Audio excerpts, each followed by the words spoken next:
ভুয়ো ভোটার শনাক্ত করতে মাঠে নামতে চলেছে তৃণমূল। দিদির দূত অ্যাপের মাধ্যমে বাংলার ভোট রক্ষা শীর্ষক কর্মসূচিতে নামতে চলেছে তৃণমূলের নির্বাচিত কর্মী সমর্থকেরা। শুক্রবার গঙ্গারামপুর শহরে অবস্থিত দক্ষিণ দিনাজপুর জেলা তৃণমূল কার্যালয়ের সাংবাদিক বৈঠক করে এমনটাই জানালেন তৃণমূল জেলা সভাপতি সুভাষ বাওয়াল।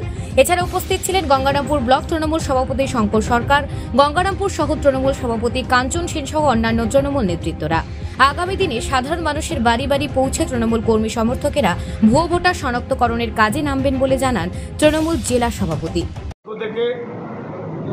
ভোটার রক্ষা অভিযান সংক্রান্ত বিষয়ে গত 27 তারিখে নেতাজি স্টেডিয়ামে আমাদের মাননীয় মুখ্যমন্ত্রী তথা আমাদের দলের সর্বময় কর্তৃ যে আহ্বান করেছিল সেটাকে গ্রাসরুট লেভেলে নামানোর জন্য ইতিমধ্যেই দল বিভিন্ন স্তরে পরীক্ষা নিরীক্ষা করে গ্রামের বুথের ক্ষেত্রে BLA 2 এবং তার উপরে ব্লক লেভেলে BERS এবং টাউনের ক্ষেত্রে TERS এবং জেলার ক্ষেত্রে BLA 1 নিযুক্ত করা হয়েছে এবং প্রত্যেকে 16 তারিখের পর যে অ্যাপস আমাদের কাছে পাঠিয়েছে সেই অ্যাপস আমরা প্লে স্টোর থেকে ডাউনলোড করেছি এবং এই অ্যাপসের মাধ্যমে আমরা বুঝতে পারবো যে প্রত্যেকটা এলাকায় আপাতত আমাদের কাছে যে কাজটা এসছে সেটা হচ্ছে নতুন ভোটার অর্থাৎ সংযোজিত ভোটার 24-এর পরে যা এসেছে এবং যা ভোটার বিয়োজন হয়েছে এই দুটো তথ্যকে আমাদের দলের BLA 2রা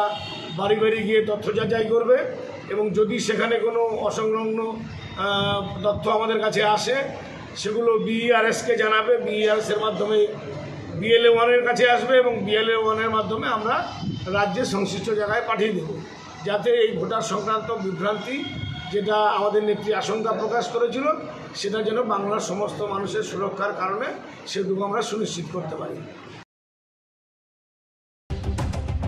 গঙ্গারামপুর থেকে বিশেষ প্রতিবেদন, নিউজ টুডে।